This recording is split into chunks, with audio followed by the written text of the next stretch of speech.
আসসালামু আলাইকুম ভাইয়ারা, কেমন আছো? আজকে আমি তোমাদের অ্যাকাউন্টিংয়ের তৃতীয় নম্বর ক্লাসে হাজির হয়েছি। যেহেতু আমি স্টেপ বাই স্টেপ পর্যায়ক্রমে সব কিছু ভিডিও দেবো বলেছিলাম, আজকে আমি পর্যায়ক্রমে তোমাদের খতিয়ান যে অধ্যায়টি রয়েছে এই খতিয়ানের A to Z সব কিছু কভার করে দেবো। এই অধ্যায়ে কী কী জানতে হবে এবং বেসিক থেকে শুরু করে প্লাস সংক্ষিপ্ত কিছু প্রশ্ন এবং তোমাদের একটা সৃজনশীল প্র্যাকটিস করাই দিব, যাতে তোমাদের এই অধ্যায়ের A to Z সব কিছু কভার হয়ে যায়, যাতে তোমাদের কোনো ধরনের সমস্যা না হয়। ঠিক আছে, তো চলো আমরা আজকে বেসিক থেকে একদম প্রো লেভেলে আসার জন্য কি কি জানতে হবে সব কিছু আমি এই ক্লাসে আলোচনা করব। তার দেরি কিসের, চলো আমরা আলোচনা শুরু করি। তো প্রথমত আমি লিখে রেখেছি, দেখতে পাচ্ছ তোমরা কি কি আমরা খতিয়ান থেকে বেসিক প্লাস শর্ট কি কি জানবো। খতিয়ান কি, খতিয়ান কেন প্রস্তুত করা হয়, চলমার্জার কি, টিচক কি, জাবেদা ও খতিয়ানের পার্থক্য করো, ডেবিট টু ক্রেডিট জেরের বিশ্লেষণ করো। এই যে প্রশ্নগুলো রয়েছে সেগুলো হচ্ছে ক নাম্বারের জন্য মোস্ট ইম্পর্টেন্ট। ঠিক আছে, এগুলো তুমি ক নাম্বারের জন্য পড়ে নিবা। খতিয়ান কেন খতিয়ান কি, খতিয়ান হচ্ছে হিসাবের একটা পাকা বই। খতিয়ান কেন প্রস্তুত করা হয়, খতিয়ান সাধারণত একটা প্রতিষ্ঠানের ক্রয় বিক্রয়ের বার্ষিক জের বা ব্যালেন্স নির্ণয় করার জন্য খতিয়ান প্রস্তুত করা হয়। ঠিক আছে, এই প্রশ্নগুলো তুমি শিখে নিবা। এরপর আমি রেখেছি তোমাদের খতিয়ানের কিছু বৈশিষ্ট্য। ঠিক আছে, খতিয়ানের বৈশিষ্ট্য হচ্ছে কয়টা, 5টা। খতিয়ানের বৈশিষ্ট্য কয়টা, খতিয়ানের বৈশিষ্ট্য 5টা। এটা এমসিকিউর জন্য লাগবে, এটা মাথায় রাখবা। প্রতিটি হিসাবের শিরোনাম প্রদান করা হয়, মানে হচ্ছে একটা হিসাব যখন নির্ণয় করবা তখন তুমি সাপোজ আমি যদি বলি টিচক নির্ণয় করতে বলছো তোমাকে, তো টিচক নির্ণয় করার সময় তুমি কি লিখবা, ও একটা প্রতিষ্ঠানের নাম লিখবা, লিখার পরে খতিয়ান টিচক, নিচে কি লিখবা, নিচে যে একটা লিখবা নগদান হিসাব, মূলধন হিসাব, ব্যাংক হিসাব, বিক্রয় হিসাব, ব্যয় হিসাব, এরকম লিখবা না। এই সিস্টেম এগুলা যে একটা ব্যয় হিসাব লিখতে হয় ওইটা হচ্ছে হিসাবের শিরোনাম প্রদান করা হয়। ঠিক আছে, খতিয়ানে প্রস্তুত, খতিয়ান প্রস্তুত টিচক ও চলমান জেরছক অনুসরণ করা হয়। মানে এই খতিয়ানে মূলত দুইটা স্টেপ রয়েছে, একটা হচ্ছে টিচক, একটা হচ্ছে চলমান জেরছক। এই অধ্যায়ে আমি তোমাকে কয় টাইপের ম্যাথ রয়েছে টাইপ সহ দেখাই দেবো, যাতে তোমাদের এই অধ্যায়টা সম্পূর্ণ কভার হয়ে যায়। ঠিক আছে, তো প্রতিটি হিসাবের পৃথক করা হয়, মানে প্রতিটি হিসাবকে পৃথক পৃথকভাবে নির্ণয় করা যায়। খতিয়ান প্রস্তুতে জাবেদা সহায়ক বই স্বরূপ কাজ করে, মানে খতিয়ান যখন প্রস্তুত করা হয় তখন জাবেদা সহায়ক কাজ করে থাকে, সেজন্য আমি জাবেদাটা আগে ক্লিয়ার করে দিয়েছি। ঠিক আছে, খতিয়ানের লিপিবদ্ধের সময় জাবেদা পৃষ্ঠা নম্বর উল্লেখ করা হয়। যখন আমরা খতিয়ান নির্ণয় করব তখন আমাদের খতিয়ান পৃষ্ঠা লিখবো না, খতিয়ান পৃষ্ঠার জায়গায় আমরা জাবেদা পৃষ্ঠা লিখবো। ঠিক আছে, এরপর আমাদের 5 নম্বর যে নিয়ম বৈশিষ্ট্য রয়েছে সেটা হচ্ছে খতিয়ান হতে প্রাপ্ত হিসাবের উদ্ধৃত ধারা রেওয়া মিলে প্রস্তুত করা হয় এবং হিসাব রক্ষণ কার্যক্রম গাণিতিক শুদ্ধতা যাচাই করা হয়। ঠিক আছে, হিসাব ওই খতিয়ান থেকে আমরা রেওয়া মিলে প্রস্তুত করব, ওই রেওয়া মিল থেকে আমরা গাণিতিক শুদ্ধতা যাচাই করব। ঠিক আছে, এই অধ্যায় পরে আমরা খতিয়ানের পরবর্তী কোন অধ্যায়ে যাব, আমাদের বৈশিষ্ট্যে বলে দেওয়া হয়েছে যে খতিয়ান অধ্যায়ের পরে তোমরা রেওয়া মিল অধ্যায়টা করবা। যেহেতু এখানে বলা হয়েছে খতিয়ান হতে প্রাপ্ত হিসাবের উদ্ধৃত ধারা, মানে খতিয়ান এই অধ্যায়টা করার পরে, মানে এই অধ্যায়ের অঙ্কগুলো করার পরে তুমি এই অঙ্কটার মানটা কোথায় নিবা, রেওয়া মিলে নিবা। রেওয়া মিলে নিয়ে কি করবো, আমরা হিসাব সংরক্ষণ করে কার্যক্রমে গাণিতিক শুদ্ধতা যাচাই করব। ঠিক আছে, রেওয়া মিলে আমরা প্রস্তুত করব। এই দ্বারা বোঝা যাচ্ছে যে আমাদের প্রথমে জাবেদা করতে হবে, খতিয়ান করার জন্য জাবেদা করতে হবে। ঠিক আছে, এখন জাবেদা করার পর খতিয়ান করলাম, খতিয়ান করার পর আমাদের বৈশিষ্ট্যই বলে দেওয়া হচ্ছে যে আমরা রেওয়া মিলে যেতে হবে। ঠিক আছে, তো চলো এরপরে আমাদের কি বেসিকটা জানতে হবে সেটা আমরা জেনে আসি। দেখতে পাচ্ছ যে খতিয়ান দেওয়া আছে সম্পদ, ব্যয়, আয়, দায়, মালিকানা সত্ত্ব। ঠিক আছে, এখানে 5টা সম্পদের 5টা হিসাব শ্রেণীর নাম লিখে হয়েছে। ঠিক আছে, 5টা হিসাব শ্রেণী সম্পদ, ব্যয়, আয়, দায়, মালিকানা সত্ত্ব। তোমাদের বই এই সিস্টেমে আমি একটু সাজিয়ে লিখেছি, দেখছো? তোমাদের সম্পদ দেওয়া আছে, আয় দেওয়া আছে, ব্যয় দেওয়া আছে, দায় দেওয়া আছে, মালিকানা সত্ত্ব দেওয়া আছে। ঠিক আছে, আমি এই জন্য লেখার একটা মিনিং আছে। ঠিক আছে, সম্পদ ব্যয় হচ্ছে ক্রেডিট ব্যালেন্স, সম্পদ ব্যয় হচ্ছে ক্রেডিট ব্যালেন্স, আয় দায় মালিকানা সত্ত্ব হচ্ছে ডেবিট ব্যালেন্স। এটা মাথায় রাখবে, এটা হচ্ছে এমসিকিউর জন্য মোস্ট ইম্পর্টেন্ট। আমি এখানে যে জিনিসগুলো রেখেছি সেগুলো তোমার এমসিকিউর জন্য 20 থেকে 30% হেল্প করবে। ঠিক আছে, আমি যেহেতু কম লিখছি, এই কমে তুমি অনেক কিছু পেয়ে যাবা। এগুলো মোস্ট ইম্পর্টেন্ট, যেগুলো মোস্ট ইম্পর্টেন্ট সেগুলো আমি এখানে লিখেছি। তো এগুলো মনোযোগ সহকারে দেখা এবং শিখে রাখবে, প্রয়োজনে তোমরা স্ক্রিনশট নিয়ে রাখো। আমি কি বলেছি, সম্পদ এবং ব্যয় হচ্ছে ক্রেডিট ব্যালেন্স, আয় দায় মালিকানা সত্ত্ব হচ্ছে ডেবিট ব্যালেন্স। ঠিক আছে, আশা করি এতটুকু পর্যন্ত আমি বলেছি, যেগুলো আশা করি ক্লিয়ারভাবে বুঝতে পেরেছো। এরপর আমি নিচে লিখে রেখেছি, দেখো debit debit plus credit, credit credit plus হবে, ডেবিট মাইনাস ক্রেডিট হবে, ক্রেডিট মাইনাস ডেবিট হবে। মানে হচ্ছে ডেবিট ডেবিট যদি মিলে যায়, যখন যখন তুমি হিসাবকে আলাদা করে লিখবা, মানে টিচক বা বিশেষ করে চলমান জেরছক যখন করবা, এটা হচ্ছে চলমান জেরছকে তোমার প্রয়োজন হবে, এই চারোটা চলমান জেরছকে প্রয়োজন হবে। যখন প্র্যাকটিস করবা তখন আমি একটু বুঝাই দিব কখন এটা কাজ লাগবে, ঠিক আছে। এরপর আসছে এই অধ্যায়তে মোস্ট ইম্পর্টেন্ট এই চারটা টপিক রয়েছে, সিডি, সিএফ, বিডি, বিএফ। এই চারটা থেকে তুমি যে কোনো একটা তোমার বোর্ড টেস্ট পরীক্ষা, বোর্ড পরীক্ষা, এই দুইটা পরীক্ষায় মিনিমাম এই অধ্যায় থেকে তুমি একটা পাবাই 100%। এই চারটা তুমি মুখস্থ করে রাখো, এর বিকল্প নাম যেগুলো রয়েছে বিকল্প নামগুলো মুখস্থ রাখো। এই চারটা থেকে যে কোনো একটা তুমি এসএসসি এবং টেস্ট পরীক্ষায় দুটাতেই দুইটা কমন পাবা, ঠিক আছে। সিডি হচ্ছে ক্রেডিট গ্রেড ডাউন, নিচে নিত বা স্থানান্তরিত হবে। সিএফ হচ্ছে গ্রেড ফরওয়ার্ড, সম্মুখে নিত। বিডি হচ্ছে ব্রড ডাউন, উপর থেকে আনিত। বিএফ হচ্ছে ব্রড ফরওয়ার্ড, পেছন থেকে আনিত। এই চারটা জিনিস ভালো করে একদম এ টু জেড সম্পূর্ণ ক্লিয়ার করে রাখবা, যাতে তোমাদের এই অধ্যায়ে এখান থেকে যদি এমসিকিউ আসে যাতে তোমাদের মিস্টেক না যায়, ঠিক আছে। এখান থেকে একটা এমসিকিউ আসবেই 100%। এরপর আমাদের এই অধ্যায় থেকে একটা জিনিস জানতে হয়, সেটা হচ্ছে ব্যালেন্সিং বা জেড টানা কাকে বলে। সেটা হচ্ছে একটা সংক্ষিপ্ত প্রশ্ন, ঠিক আছে। হিসাবের পোস্টিং পরবর্তী ডেবিট ও ক্রেডিট দিকের পার্থক্য নির্ণয় করাকে হিসাবের জেড টানা বা ব্যালেন্সিং বলা হয়, ঠিক আছে। এই প্রশ্নটা মোস্ট ইম্পর্টেন্ট। আমি এতটুকু পর্যন্ত যা কিছু বুঝিয়েছি, ঠিক আছে, এতটুকু পর্যন্ত যা কিছু বুঝিয়েছি একদম এ টু জেড, মানে হচ্ছে বেসিক যে জিনিসগুলো জানা উচিত সেগুলো আমি কি তোমাদের দেখিয়েছি। অনেকের প্রশ্ন হতো, ভাইয়া আমাদের তো আপনি টিচক এবং চলমান জেরছকের গ্রহ সংখ্যা কয়টা এবং কি কি আলোচনা করতে হবে সেগুলো তো দেখার নাই। হ্যাঁ ভাই, আমি যখন তোমাকে টাইপ দেখাবো এখন টাইপে সব কিছু সুন্দরভাবে আলোচনা করা হয়েছে। মাত্র 3টি টাইপে এই অধ্যায়টা তোমার কাভার করে দেবো, মাত্র 3টে টাইপ। এই 3টে টাইপ যদি তুমি সঠিকভাবে বুঝতে পারো, এ টু জেড তোমার এই অধ্যায়ে আর কিছু জানতে হবে না। জাস্ট প্লাস পয়েন্টের জন্য তুমি এমসিকিউগুলো প্র্যাকটিস করবা, আর কিছু না। আমি যে টাইপটা দেখাতে চলেছে এই টাইপটা দেখবা, প্লাস পয়েন্ট যেগুলো আছে, মানে প্লাস পয়েন্ট বলতে সংক্ষিপ্ত ভাষা আমি তোমাকে টুকিটাকি যাই লাগে সেই অধ্যায় থেকে তোমাকে বলে দিয়েছি, ঠিক আছে। এরপরে এমসিকিউগুলো ভালো করে প্র্যাকটিস করলে হয়ে যাবে। মাত্র 3টে টাইপ এই অধ্যায়ে কাভার করে দেব। প্রথম নম্বর টাইপে রেখেছি বিভিন্ন খরচের পরিমাণ নির্ণয়, তারিখ, বিবরণ, টাকা।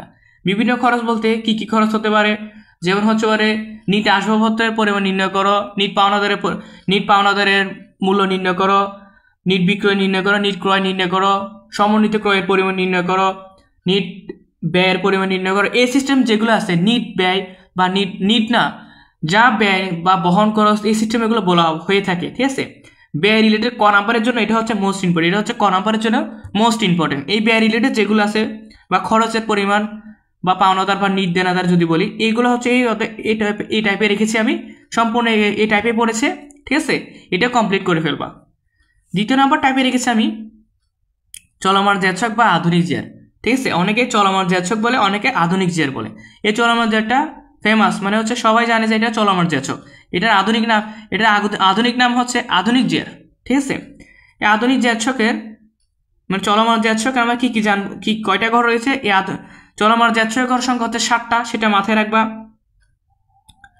তারিখ, বিবরণ, যাবতীয় পৃষ্ঠা, ডেবিট টাকা, ক্রেডিট টাকা, জের, ডেবিট বা ক্রেডিট টাকা। তো এখানে অনেকের প্রশ্ন হতে পারে, ভাই এখানে কলাম সংখ্যা একটা দিলে হয় না, ঠিক আছে। হ্যাঁ ভাইয়া, এই ডেবিট এই জেরের ভিতরে এই দুইটা ঘর আছে, একটা ডেবিট একটা ক্রেডিট। এই দুইটা ঘর থেকে তুমি এই ডেবিট আর ক্রেডিট না লিখে তুমি জের লিখে যদি একটা কলাম রাখো, ডেবিট আর ক্রেডিট না লিখে যদি একটা কলাম রাখো তখনও হবে। কারণ তুমি যখন টিচক করবা, তোমার গাইড বলো, টেস্ট পেপার বলো, সাপ্লিমেন্ট বলো, যে গাইডগুলো রয়েছে তোমার, প্লাস বইয়ে যদি কোনো ধরনের উদাহরণ থাকে, তুমি ওই উদাহরণে চলমান জের রিলেটেড যদি কোনো সৃজনশীল হয়ে থাকে, প্রশ্ন থাকে, তখন দেখবা না হয় এটাতে টাকা আছে, না হয় এটাতে আছে। এটাতে থাকলে এটাতে টাকা থাকে না, মানে যে কোনো একটা খালি থাকে। সেজন্য তুমি জের দিয়ে যদি একটাই কলাম দিয়ে করো, তখন তোমার একটাই থাকবে আর একটা খালি থাকবে না, ঠিক আছে। তো তুমি দুইটা দিয়ে করলে সুবিধা হয়, কোনো সমস্যা নাই। এরপরে আমরা টাইপ 3 আলোচনা করছি, টিচক বা সনাতন পদ্ধতি। টিচকের আরেক নাম হচ্ছে সনাতন পদ্ধতি। টিচকের ঘর সংখ্যা হচ্ছে 8টা। তারিখ, বিবরণ, যাবতীয় পৃষ্ঠা, টাকা, তারিখ, বিবরণ, যাবতীয় পৃষ্ঠা, টাকা, এই 8টা, ঠিক আছে। তো তোমরা এখানে একটা ডেবিট ক্রেডিট রয়েছে, তুমি ডেবিট ক্রেডিটগুলো লিখে নিতে পারো। এখানেও ডেবিট ক্রেডিট রয়েছে, তোমরা ডেবিট ক্রেডিট দিয়ে দিবা, ঠিক আছে। তুমি বাংলায় চাইলে বাংলা দিতে পারো, ইংরেজি চাইলে ইংরেজি দিতে পারো, ঠিক আছে। এক্ষেত্রে তুমি এগুলো ইংরেজি বাংলায় লিখলে একটু ভালো হয়, ঠিক আছে। এগুলো বাংলায় লিখলে একটু ভালো হয়, মানে ভালো দেখায় আর কি, ঠিক আছে। এরপরে চলো আমরা এটার কুমিল্লা বোর্ড 2023 সালের সৃজনশীল নিয়ে আলোচনা করব। এই সৃজনশীল আমি যেগুলো আলোচনা করবো এগুলো মোস্ট ইম্পর্ট্যান্ট, এগুলো মানে এই টাইপের, এটা আমি বাছাই করে নিয়েছি যাতে তোমাদের বুঝতে সুবিধা হয়। এটা একদম একটা সহজ সৃজনশীল, যারা একদমই খতিয়ান অধ্যায়টা বুঝো না, পারো না, এবং এই অধ্যায়ে কী কী আসলে কী কী আলোচনা করা হয়, আমাদের কী কী জানতে হবে, এই সব কিছু এই সৃজনশীলের ভিতর পেয়ে যাবা। আমি যে 3টে টাইপ রেখেছি এই 3টে টাইপ খুঁজে কুমিল্লা বোর্ড 2023 সালের সৃজনশীলটা খুঁজে বের করেছি। এই সৃজনশীলে সব কিছু রয়েছে, আমার 3টে টাইপ অ্যাপ্লাই এখানে হয়েছে, ঠিক আছে। তো চলো আমরা 2023 সালে কুমিল্লা বোর্ড সৃজনশীলটা প্র্যাকটিস করা শুরু করি। তো তোমরা স্ক্রিনে দেখতে পাচ্ছ যে 2023 সালে কুমিল্লা বোর্ডের প্রশ্নটা এখানে দেওয়া আছে। শুক্তি ট্রেডার্স 2022 সালের 1 জুলাই তারিখের নগদ 1,25,000 টাকা এবং 1,18,000 টাকার আসবাবপত্র নিয়ে ব্যবসা আরম্ভ করে। জুলাই 6 তারিখ বলা হয়েছে নবীন ট্রেডার্স নিকট হতে পণ্য ক্রয় 45,000 টাকা। 12 তারিখ অতিরিক্ত মূলধন আনয়ন 25,000 টাকা। 20 তারিখ বলা হয়েছে পাওনাদারকে পরিশোধ 40,000 টাকা। 25 তারিখ বলা হয়েছে আসবাবপত্রের অবচয় ধার্য করা হলো 3,500 টাকা। ক নম্বর প্রশ্নে বলা হয়েছে যে উপযুক্ত তথ্য হতে আসবাবপত্রের নিট মূল্যের পরিমাণ নির্ণয় করো।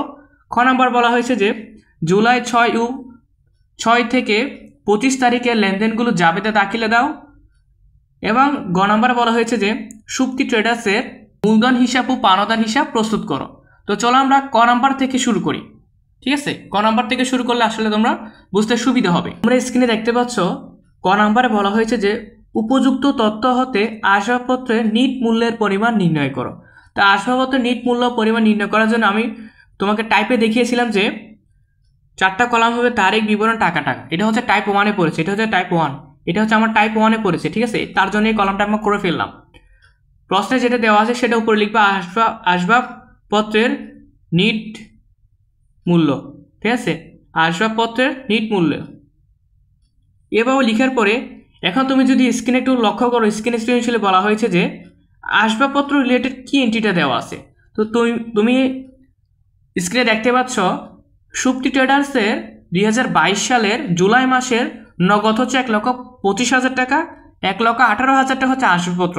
তো যেহেতু আমাদের আসবাবপত্র নিয়ে আলোচনা করতে হবে সেহেতু আমরা এখন ওই প্রারম্ভিক যে এন্ট্রিটা দেওয়া আছে প্রারম্ভিক 1,18,000 টাকা আসবাবপত্রটা এখানে লিখবো। তো তুমি দেখতে পাচ্ছ যে আমি 1,18,000 টাকা লিখতেছি।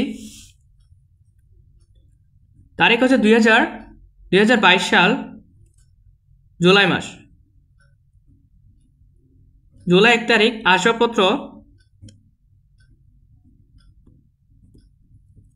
1,18,000 টাকা, ঠিক আছে। এরপরে বলা হয়েছে যে তুমি আসবাবপত্র, এরপরে তুমি খুঁজবা যে আসবাবপত্র রিলেটেড কোন এন্টিটি আছে, যেহেতু তোমার নিট আসবাবপত্রের পরিমাণ নির্ণয় করতে বলেছে। তো তুমি স্ক্রিনে দেখতে পাচ্ছ যে 25 তারিখ যে এন্ট্রিটা রয়েছে আসবাবপত্রের অবচয় ধার্য করা হলো, আসবাবপত্রের অবচয় ধার্য করা হলো 25 তারিখ একটা এন্ট্রি দেওয়া আছে, আশা করি তুমি দেখতে পেয়েছ।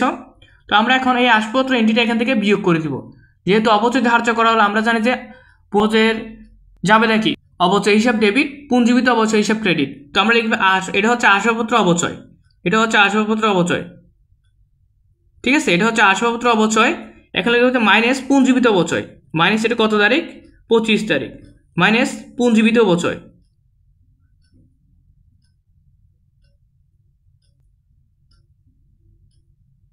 কত টাকা 3,500 টাকা। আমরা যদি 1,18,000 থেকে মাইনাস 3,500 টাকা বিয়োগ করি 1,14,500 টাকা। তো আমরা এখানে 1,14,500 টাকা লিখব, 1,14,500 টাকা, ঠিক আছে। এটা হচ্ছে আমাদের নিট আসবাবপত্র, নিট আসবাবপত্রের মূল্য।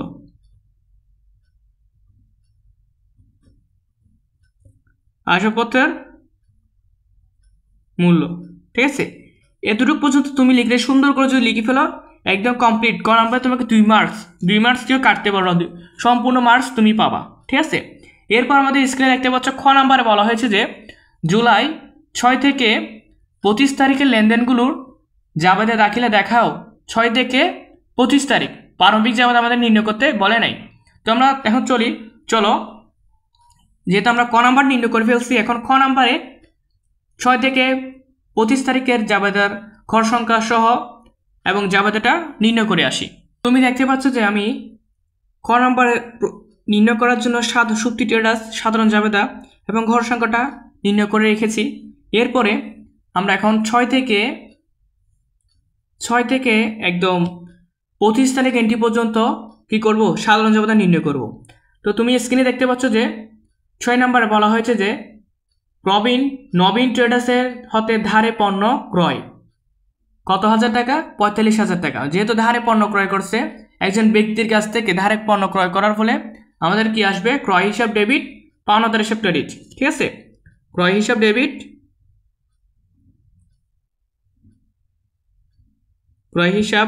ডেবিট, পাওনাদার হিসাব ক্রেডিট।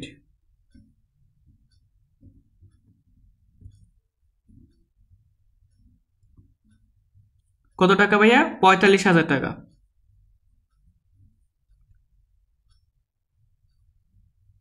এরপর এখানে একটা স্কেল দিয়ে সোজা করে একটা দাগ দিয়ে দিবা।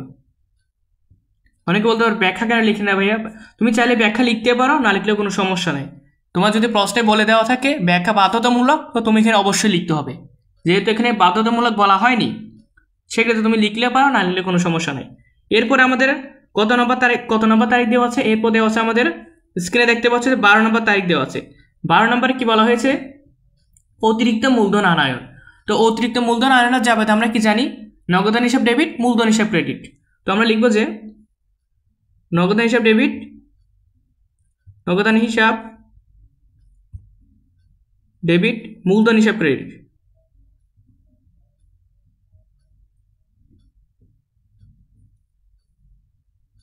কত টাকা দেওয়া আছে ভাই আমাদের, 25,000 টাকা।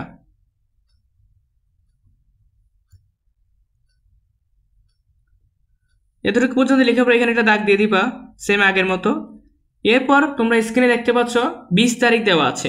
তোমাদের 20 তারিখে কি বলা হয়েছে, 20 তারিখে বলা হয়েছে পাওনাদারকে পরিশোধ করা হলো 40,000 টাকা। যেহেতু পাওনাদারকে পরিশোধ করা হলো, কে তোমার কাছ থেকে টাকা নিতে কে আসছে, পাওনাদার আসছে।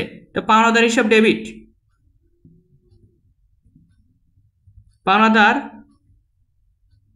পাওনাদার হিসাব ডেবিট। ঠিক আছে, বুঝতে পারছো আমার অঙ্কটা, পাওনাদার হিসাব ডেবিট। আমার কাছ থেকে টাকা নেওয়ার ফলে আমার কাছ থেকে কি চলে গেছে, নগদ টাকা চলে গেছে। নগদান হিসাব ক্রেডিট, কত টাকা নিয়ে গেছে, 40,000 টাকা। এখানে লিখবা 40,000 টাকা। এভাবে এখানে ক্লোজ করে দিবা। ঠিক আছে, এরপর তুমি স্ক্রিনে দেখতে পাচ্ছ যে 25 তারিখ দেওয়া আছে আমাদের। এখন 25 তারিখে কি দেওয়া আছে, লাস্ট যে এন্ট্রিটা, আসবাবপত্রের অবচয় ধার্য করা হলো 3,500 টাকা। যেহেতু আমি বলেছিলাম যে ওই এন্ট্রিটা ক নাম্বারে বলেছিলাম যে অবচয় জাবেদা কি হবে, অবচয় হিসাব ডেবিট, পুঞ্জীবিত অবচয় হিসাব ক্রেডিট। পুঞ্জীবিত অবচয় বলতে এখানে আসবাবপত্রকে বলা হয়েছে। এখানে লিখবো হচ্ছে অবচয় হিসাব ডেবিট, পুঞ্জীবিত অবচয় হিসাব ক্রেডিট। পুঞ্জীভূত অবচয় হিসাব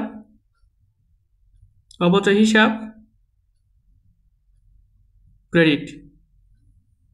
কত টাকা দেওয়া আছে, 3,500 টাকা। ঠিক আছে, এবার এখানে লিখবা যে 3,500 টাকা। এরপর আমরা এখানে ক্লোজ করে দিব। ঠিক আছে, এর পরবর্তী আমরা এখানে স্কেল দিয়ে একটা লম্বা দাগ দিব এখানে।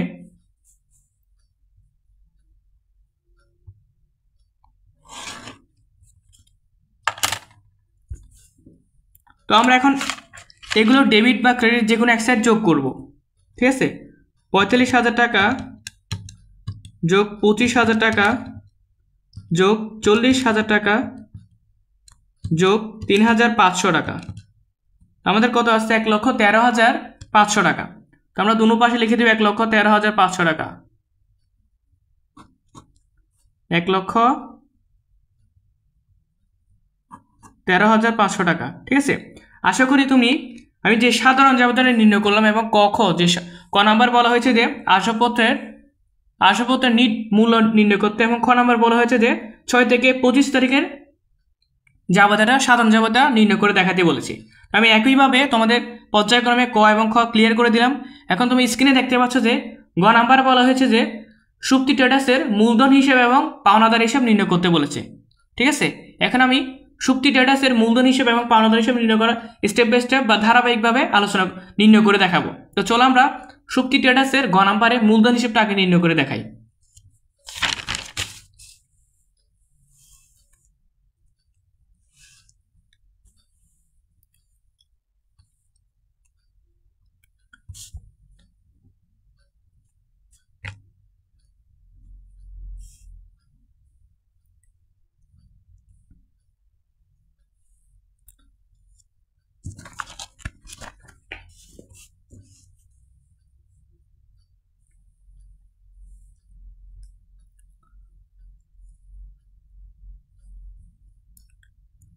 দেখতে পাচ্ছ তোমরা আমি খ নাম্বারে সুপ্তি ট্রেডার্স খতিয়ান চলমান জ্যাৎসক মূলধন হিসাব। ঠিক আছে, এখন ভাই অনেকে প্রশ্ন হতে পারে, ভাইয়া আপনি চাইলে টিচারকে করতে পারতেন, আমাদেরকে প্রশ্ন কি বলে দেওয়া হয়েছে?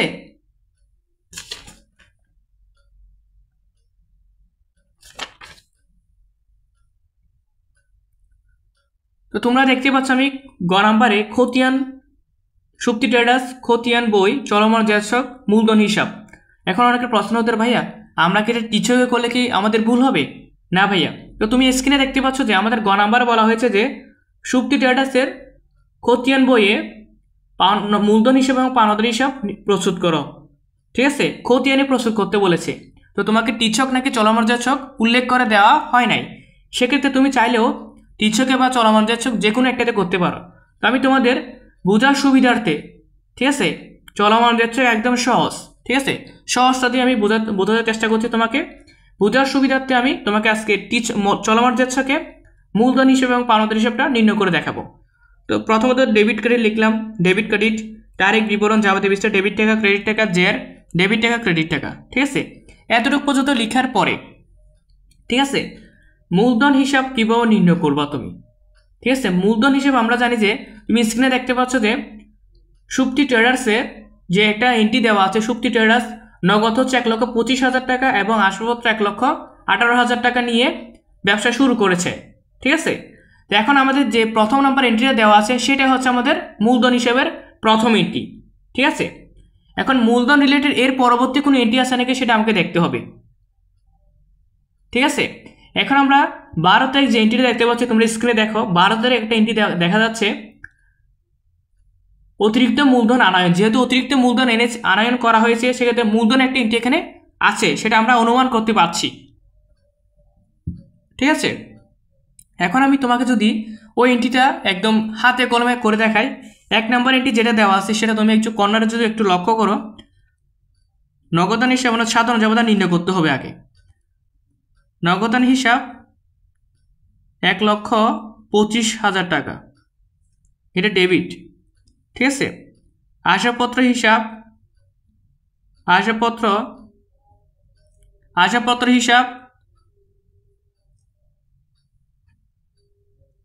ডেবিট 1,18,000 টাকা।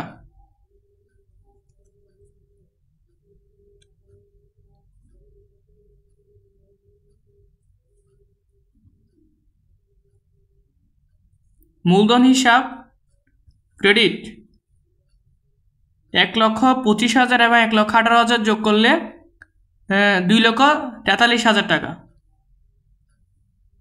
ঠিক আছে, এখন এইটা হচ্ছে আমাদের সাধারণ জাবেদা আমি নির্ণয় করে দেখলাম। এটা হচ্ছে 1 তারিখে প্রারম্ভিকে দেওয়া আছে। এর পরবর্তী একটা কত তারিখ দেওয়া আছে? 20 তারিখে দেওয়া আছে, সরি 12 তারিখ আমরা স্ক্রিনে দেখতে পাচ্ছি 12 তারিখে দেওয়া আছে। ঠিক আছে, নগদান হিসাব ডেবিট,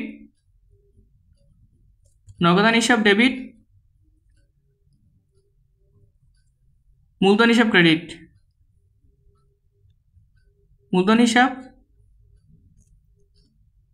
ক্রেডিট, এখানে আমাদের কত টাকা দেওয়া আছে? আমাদের দেওয়া আছে যে 25,000 টাকা। ঠিক আছে, এখন এই হিসাবটা আমি যেটা এখন বোঝাতে যাচ্ছি এটা মনোযোগ সহকারে শুনবা, আমি কি বোঝাতে চাচ্ছি সেটা মনোযোগ দিয়ে বোঝার চেষ্টা করবা।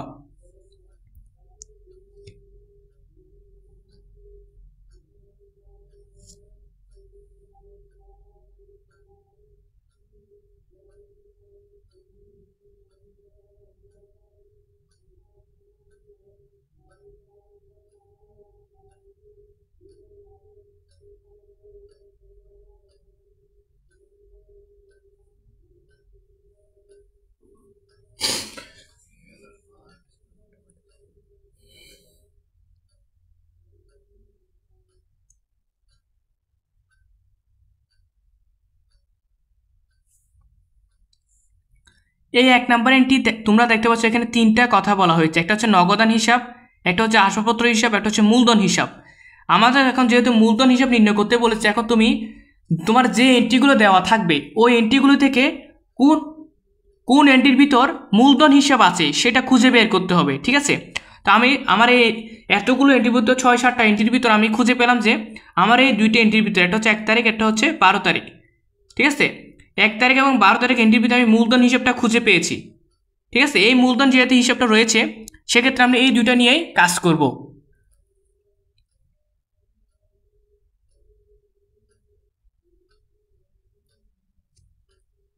মোদার চুর বাচ্চারা খান ফড়াগালি দরিয়া না।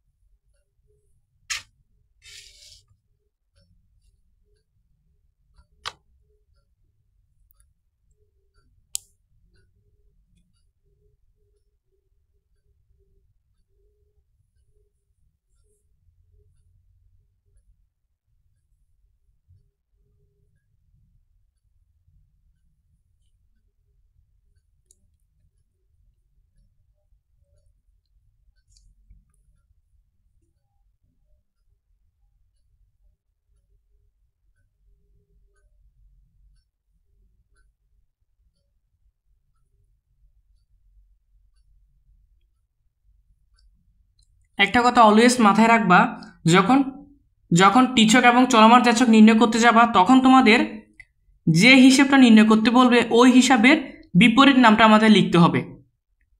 ভাই বুঝিনি ব্যাপারটা, ব্যাপারটা এভাবে, যখন তুমি মূলধন হিসাব নির্ণয় করবা মূলধনে তুমি নগদান হিসাব নগদানের নাম লিখতে হবে। ঠিক আছে, যেহেতু তোমার এখানে 2টা নাম দেওয়া আছে, একবার নগদান হিসাব লিখতে হবে, একবার মূলধন আসবাবপত্র হিসাব লিখতে হবে। ঠিক আছে, টাকা সেম থাকবে, টাকা হচ্ছে এইটা, টাকা থাকবে 1,25,000 টাকা, 1,25,000 টাকা। যেহেতু মূলধন ক্রেডিট সাইডে আছে, এই মূলধনের সাইডেই তোমাকে নগদান হিসাব লিখে 1,25,000 টাকা ক্রেডিট সাইডে লিখতে হবে।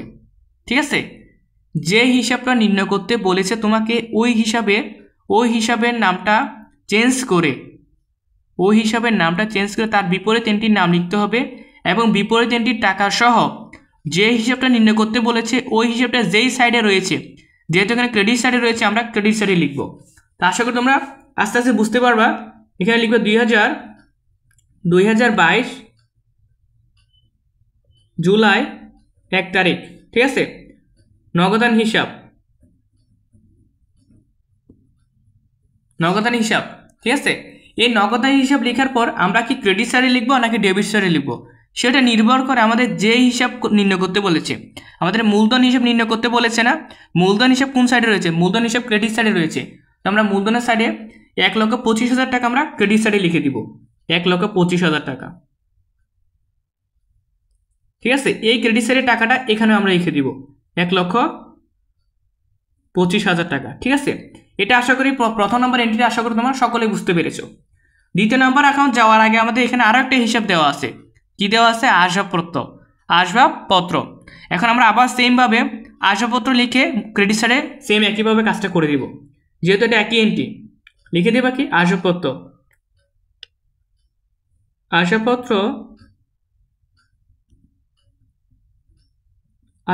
হিসাব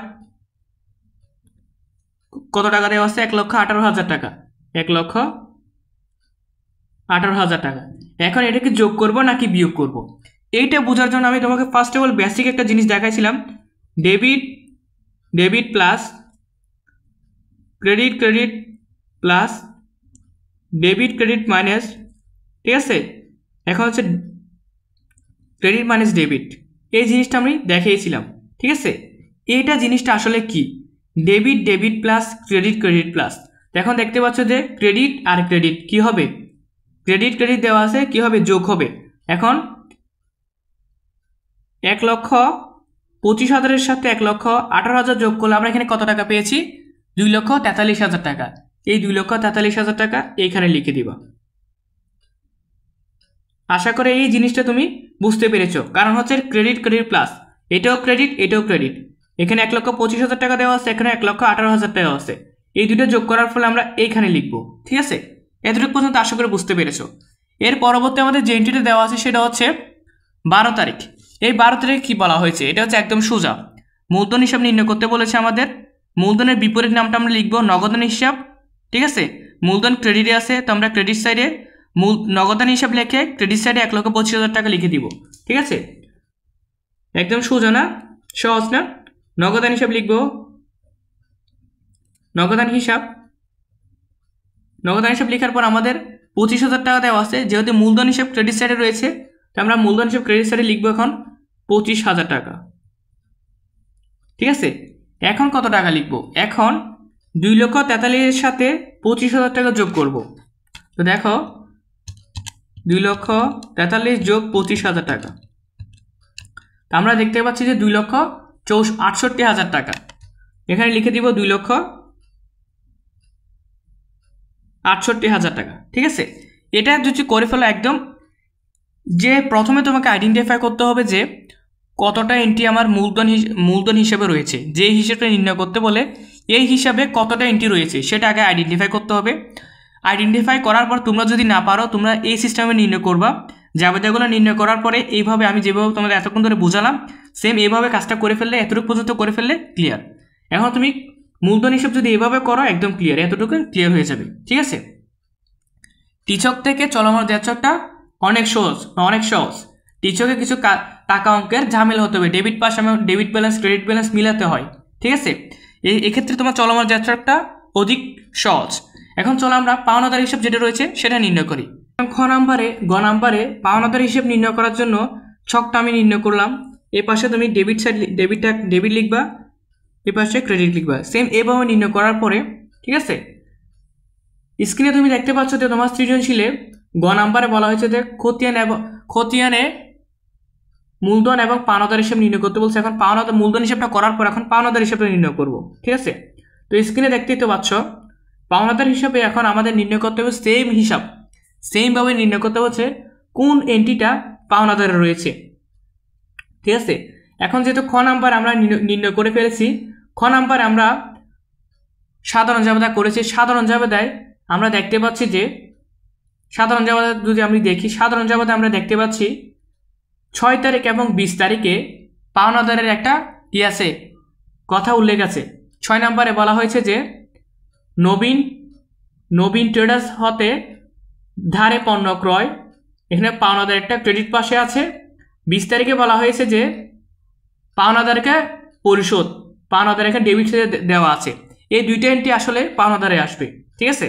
তো তুমি এভাবে নির্ণয় করার আগে তুমি জাবেদাগুলো যদি নির্ণয় করতে বলে জাবেদাগুলো দেখবা আমার এই হিসাবটা কোন জায়গায় আছে, ডেবিট সাইড আছে ক্রেডিট সাইড আছে, কোন সাইড আছে সেটা নির্ণয় করে দেখবা, ঠিক আছে। তো আমাদের যেহেতু দুইটা এন্ট্রি দেওয়া আছে, আমি যদি এখানে একবার তোমাকে লিখে দেখাই, এটা হচ্ছে 6 তারিখ বলা হয়েছে কি, 6 তারিখ বলা হয়েছে ক্রয় হিসাব ডেবিট, পাওনাদার ক্রেডিট। কত টাকা দেওয়া আছে, 45,000 টাকা, ঠিক আছে। 45,000 টাকা ক্রয়ে আছে। এবং কত তারিখ, 20 তারিখে দেওয়া আছে আমাদের কত কি দেওয়া আছে 20 তারিখে, পাওনাদার হিসাব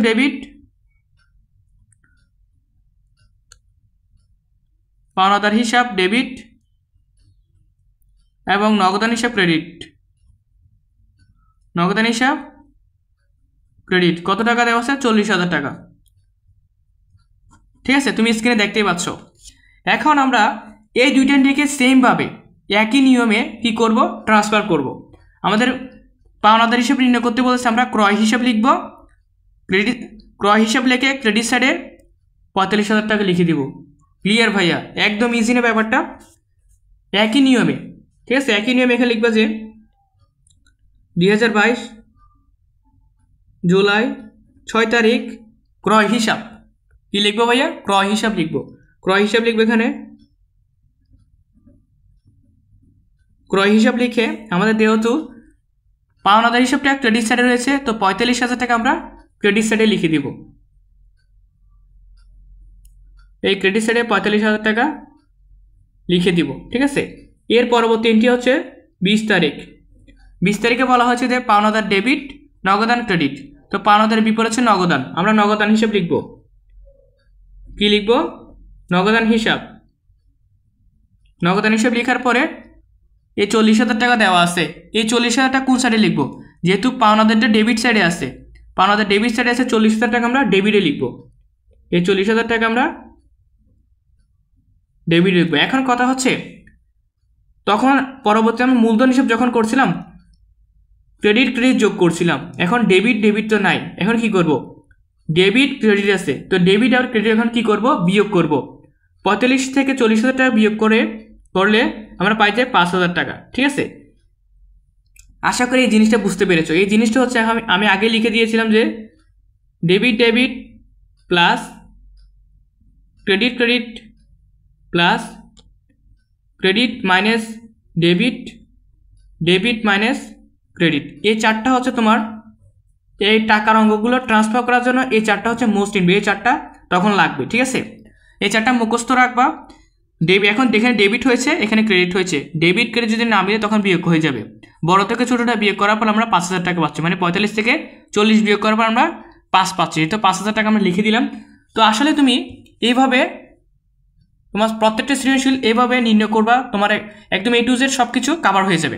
তো আমি আশা করি তোমাকে এই 3টে টাইপে বেসিক থেকে শুরু করে একদম MCQ সহ সংক্ষিপ্ত প্রশ্ন সহ A to Z সব কিছু আমি কভার করে দিয়েছি।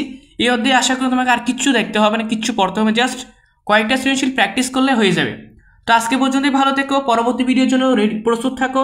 পরবর্তীতে আমি রেওয়া মিলিয়ে ভিডিও দিব, তো রেওয়া মিলিয়ে ভিডিওটা দেখার জন্য অবশ্যই চ্যানেলটি সাবস্ক্রাইব করে পাশে থাকবে। আল্লাহ হাফেজ।